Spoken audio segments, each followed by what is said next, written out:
Welcome aspirants. আজকে আমি আবার হাজির হয়েছি ডব্লিউবিসিএস মেন 2016-এর সেকেন্ড পার্ট নিয়ে। তোমরা জানো যে আমরা এর আগের দিন ডব্লিউবিসিএস মেন 2016-এর ফার্স্ট পার্টে 10টা প্রবলেম সলভ করেছিলাম।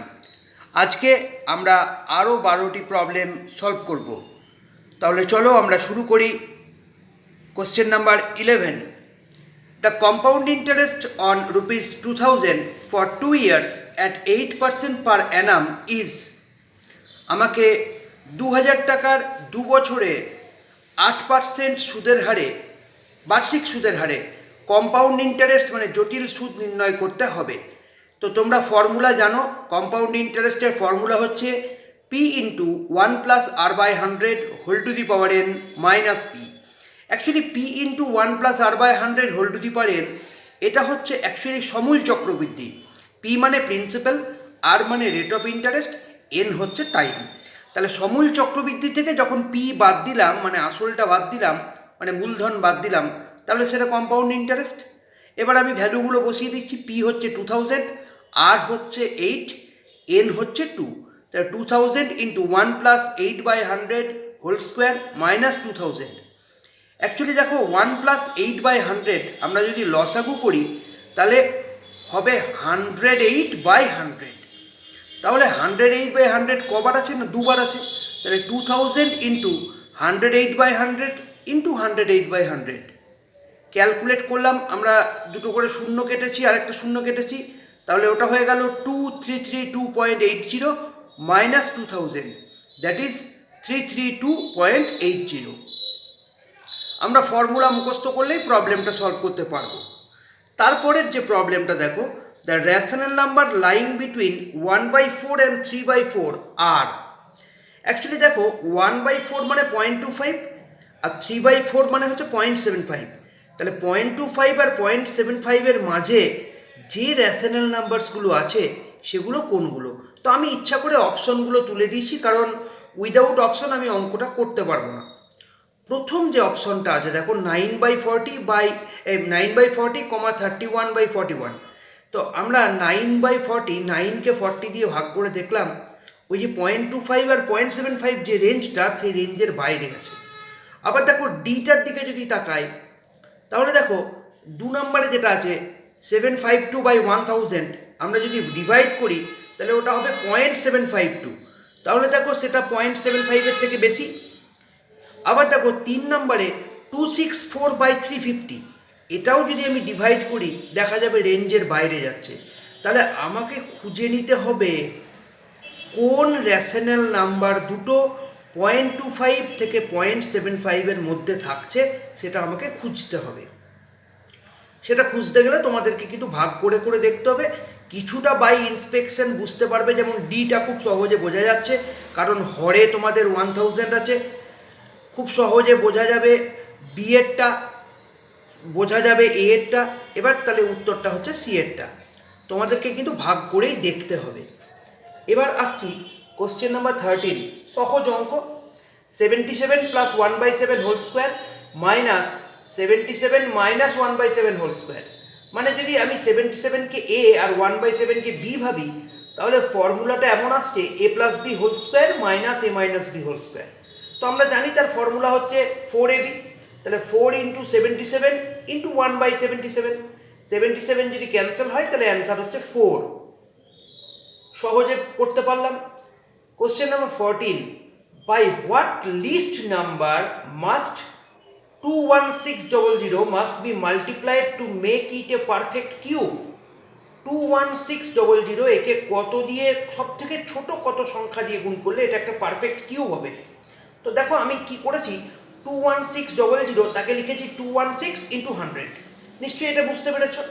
216কে কিন্তু আমি পারফেক্ট কিউব আকারে লিখতে পারবো, কারণ ওটা হচ্ছে 6 কিউব। এবার দেখো 100 কিন্তু একটা পারফেক্ট কিউব নয়। যদি তাতে একটা জিরো চলে আসতো তাহলে 1000 হতো, সেটা কিন্তু 10 কিউব হতো। তাহলে আমার একটা জিরো আসা দরকার ছিল। তার মানে আমাকে যদি 10 দিয়ে মাল্টিপ্লাই করে দিই তাহলেই সেটা পারফেক্ট কিউব হবে। তাহলে এভাবে আমি সহজে ভেঙে নিতে পারছি 216, সেটা নিয়ে ভাববার দরকার নেই। শুধু পাশে দুটো জিরো আছে মানে 100 আছে, আমি যদি 10 দিয়ে মাল্টিপ্লাই করি তাহলেই সেটা পারফেক্ট কিউব হয়ে যাবে। সহজেই করতে পারলাম। এর পরের problem, if P equals to 50% of Q and Q equals to 50% of R, then P is to Q is to R. তাহলে দেখো P equals to 50% of Q, তার মানে পি বাই কিউ হচ্ছে 50%। সিমিলারলি কিউ বাই আরও হচ্ছে 50%। 50% মানে কত? 50/100। এদিকেও লিখেছি 50/100। 50/100 মানে কত? 1/2। আবার দেখো কিউ বাই আরটাও 50/100, দ্যাট ইজ 1/2। দেখো বোথ কেসে কিউটা এক জায়গায় আসছে 2, আরেক জায়গায় আসছে 1। তো আমি কি করলাম? দুটোকেই 2 করার চেষ্টা করলাম। তাহলে পি বাই কিউ প্রথমে যেটা ছিল তার লব এবং হরকে আমি 1 দিয়ে গুণ করেছি, আর কিউ বাই আর এর লব আর হরকে 2 দিয়ে গুণ করেছি। তাহলে আলটিমেটলি কি হলো? পিটা হচ্ছে 1, কিউটা 2, এদিকেও দেখো কিউটা 2 আর আরটা হচ্ছে 4। তাহলে পি বাই কিউটা হচ্ছে 1/2 আর কিউ বাই আরটা হচ্ছে 2/4। তাহলে ultimately P is to Q is to R, সেটা হচ্ছে 1:2:4। সহজেই করতে পেরেছি। আবার এভাবেও ভাবতে পারতাম, পি হচ্ছে কিউ এর 50%, আবার কিউ হচ্ছে আর এর 50%। তাহলে আর এর 50% হচ্ছে কিউ, তাহলে আর কে যদি আমি এক্স ধরি তার 50% হচ্ছে x/2, সেটা হচ্ছে কিউ। কিউ এরও আবার 50% হচ্ছে পি, তাহলে কিউ যদি x/2 হয় তাহলে পিটা হচ্ছে x/4। তাহলে পি হচ্ছে x/4, কিউ হচ্ছে x/2, আর হচ্ছে এক্স। তাহলে সেক্ষেত্রেও আমি যদি রেশিও বার করি তাহলে 1/4 ইজ টু 1/2 ইজ টু 1, আমি 4 দিয়ে মাল্টিপ্লাই করলেই রেশিওটা পেয়ে যাব 1:2:4। Question number 16, the average of first 100 natural number is. আমরা জানি যদি পরপর থাকে নাম্বারগুলো, ন্যাচারাল নাম্বার থাকে, তাদের অ্যাভারেজটা হয় n+1/2। তাহলে 100খানা ন্যাচারাল নাম্বার, দ্যাট মিনস 1 2 3 এমনি করতে করতে 100, তাদের অ্যাভারেজ হচ্ছে n+1/2, that is 100 + 1/2, that is 101/2, that is 50.5। তারপরের যে প্রবলেমটা, if the sum of two numbers is 10 and the sum of their reciprocal is 5/12, then the numbers would be, option দিয়ে দিয়েছে 8 2 6 4 7 3 9 1। দেখো যে সেট অফ নাম্বারসগুলো দিয়েছে প্রত্যেকটারই যদি যোগ করি তাহলে কিন্তু 10 হচ্ছে। 8 + 2 10, 6 + 4 10, 7 + 3 10, 9 + 1 10। কিন্তু আমাকে খুঁজতে হবে তাদের রেসিপ্রোকালগুলোর সাম 5/12। তো দেখো আমরা এভাবে ভাবতে পারি, 8 আর 2 যদি ধরতাম তাহলে 1/8 আর 1/2, তার এলসিএম কিন্তু 12 নয়। আমার কিন্তু দেখো রেসিপ্রোকালটা বলেছে 5/12। 7 আর 3 যদি নিতাম তাদের এলসিএমটা কিন্তু মানে 1/7 আর 1/3 হতো, তাদের এলসিএম কিন্তু 12 নয়। আবার দেখো 1/9 + 1/1, তাদেরও এলসিএম কিন্তু 12 নয়। তাহলে সেটা একমাত্র আছে কার? 6 আর 4-এর। তাহলে ওটাই অ্যান্সার। আর আমরা যদি একটু অন্যভাবে করবো মনে করি তাহলে এভাবেও লিখতে পারি, নাম্বার দুটো XY ধরলাম, তাহলে x + yটা 10, আর একটা 1/x + 1/yটা হচ্ছে 5/12। যদি লসাগু করি তাহলে উপরে x + y/xy সেটা 5/12।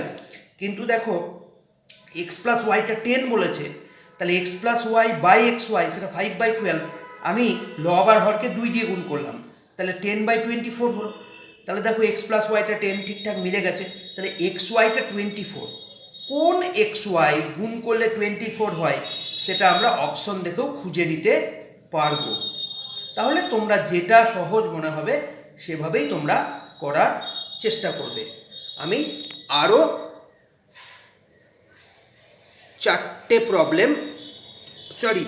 প্রবলেম সলভ করে দিচ্ছি। Problem 18, the product of two successive numbers is 1980, the smaller number is। এইসব প্রবলেমের ক্ষেত্রে আমরা অপশনটার দিকে তাকালেই সব থেকে ভালো হয়। দেখো দুটো সাকসেসিভ নাম্বার মানে ক্রমিক সংখ্যা, তাদের গুণফল হচ্ছে 1980। তো দেখো এখানে অপশনে 34 আছে, 35 আছে। যদি স্মলার নাম্বারটা 34 হয় তাহলে পরেরটা নিশ্চয়ই 35 হবে, বা 35টা যদি ধরতাম তাহলে স্মলার নাম্বারটা যদি 35 হতো তাহলে তার পরের নাম্বারটা 36। তো দেখো 34 ইন্টু 35 বা 35 ইন্টু 36 যদি আমি মাল্টিপ্লাই করি তাহলে 1980 অবধি যাবে না। তাহলে আমরা ওই দুটো অপশন প্রথমেই বাদ।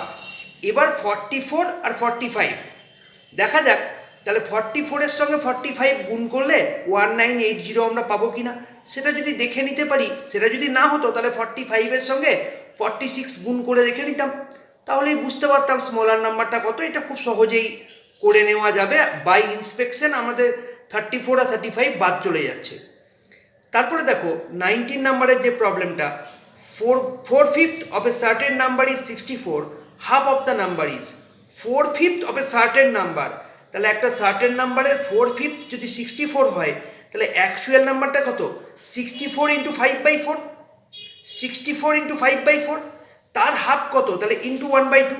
একেবারে ক্যালকুলেট করে দিলাম, 64 ইন্টু 5/4 ইন্টু 1/2, ক্যালকুলেট করে পেলাম 40।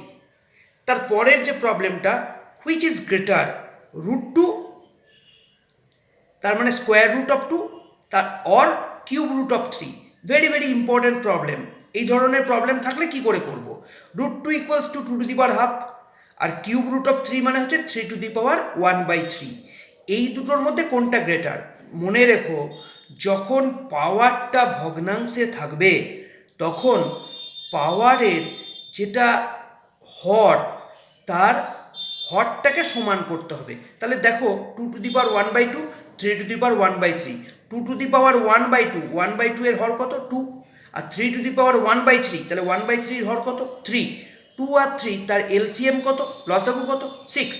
তাহলে আমাকে যেটা করতে হবে, পাওয়ারে হরটাকে দুটোকেই 6 করতে হবে। তাহলে দেখো 2^1/2 ছিল, যদি নিচেটাকে 6 করতে হয় তাহলে হরটাকে 3 দিয়ে মাল্টিপ্লাই করতে হবে, তাহলে লবটাকেও 3 দিয়ে মাল্টিপ্লাই করতে হবে। তাহলে লবটাকে 3 দিয়ে মাল্টিপ্লাই করলে 2^3/6, তাহলে উপরটা 3 হলো আর নিচেটা 6 হলো। আবার দেখো 3^1/3 ছিল, সেটাকে যদি হরটাকে 6 করতে হয় তার মানে হরটাকে 2 দিয়ে গুণ করতে হবে। ঠিক ঠিক তেমনি লবটাকেও হরটাকে যদি 6 করতে হয় তাহলে 2 দিয়ে গুণ করতে হবে, তাহলে লবটাকেও 2 দিয়ে গুণ করতে হবে। 3 তাহলে 2/6 হলো। এবার দেখো 3^2/6 প্রথমে হলো 2^3/6, তাকে লিখলাম 2^1/6 আর পরেরটাকে লিখলাম 3^1/6। আমরা সূচকের প্রপার্টি অনুযায়ী জানি পাওয়ারে পাওয়ারে গুণ হয়, তাহলে 2^1/6, 3^1/6, দেখো মাল্টিপ্লাই করলে সেটাই আসে। এবার দেখো দুটোর পাওয়ারটা সেম এসেছে, পাওয়ারটা কত? 1/6। এবার আমার ক্যালকুলেট করতে সুবিধা, 2³ মানে 8, 8^1/6, 3² মানে 9, 9^1/6। এবার বলো 8^1/6 বড় না 9^1/6 বড়? পাওয়ার তো সেম, বেসটা যার যেটা বড় সেটাই বড় হবে। বেস হচ্ছে এখানে 9, একটা 8, তাহলে 9টা বড়। 9 বড় মানে হচ্ছে কিউব রুট অফ 3টা বড়, তাহলে cube root of 3 is greater. তাহলে এক্ষেত্রে খুব গুরুত্বপূর্ণ যেটা কথা, পাওয়ার যদি ভগ্নাংশে থাকে তাহলে পাওয়ারের হর যেটা থাকবে সেই হরটাকে একই হর বিশিষ্ট করতে হবে। তাহলে এই প্রবলেমটার ক্ষেত্রে 2 আর 3 হরে ছিল, সেটাকে 6 করে নিতে হয়েছে। তাহলে একই হর করা মানে তাদের লসাগু করে যেটা হবে সেটাতেই আনতে হবে। Very very important. The fraction equivalent to 2/5%। আমরা জানি 2% মানে 2 ইন্টু 1/100, 5% মানে 5 ইন্টু 1/100। তাহলে 2/5% মানে 2/5 ইন্টু 1/100। এবার ক্যালকুলেট করলাম সেটা কত হলো। এর পরের যেটা problem, if 1/5 is to 1/6 equals to 1/x is to 1/1.25, তার মানে 1/5 is to 1/x equals to 1/x is to 1/1.25। তার মানে এই চারটে সংখ্যা সমানুপাতে আছে। আচ্ছা, সমানুপাতে থাকলে নিয়ম হচ্ছে মধ্য পদ দুটোর গুণফল প্রান্তীয় পদ দুটোর গুণফলের সঙ্গে সমান। মধ্যপদে কারা কারা আছে? মাঝে দেখো 1/x, আরও একটা 1/x, তাহলে 1/x এর হোল স্কোয়ার, সেটা হচ্ছে প্রান্তীয় পদ, মানে একটা 1/5 আর একটা 1/1.25, এদের গুণফলের সঙ্গে সমান। তাহলে বাঁ দিকটা হচ্ছে 1/x², আর ডান দিকে দেখো 1/5 তো ছিলই, 1/1.25 মানে 125/100, আমি 5 আর 100 কাটাকাটি করে 20, তারপরে 20কে 5 দিয়ে কেটে 4 আর 125কে কেটে হচ্ছে 5, তাহলে 4/25। তাহলে 1/x² যদি 4/25 হয় তাহলে 1/x কত হবে, তার স্কোয়ার রুট, তাহলে 2/5। 1/x যদি 2/5 হয় তাহলে x কত হবে, উল্টে দিলাম 5/2, 5/2 মানে হচ্ছে 2.5। ঠিক আছে, তাহলে আমরা WBCS মেন 2016-এর সেকেন্ড পার্টে আজকে আমরা 12টা প্রবলেম সলভ করেছি, মোট তাহলে 22টা প্রবলেম সলভ করা হলো। তোমরা এগুলো প্র্যাকটিস করবে। নেক্সট টিউটোরিয়ালে আমি আরও কিছু প্রবলেম নিয়ে আলোচনা করব।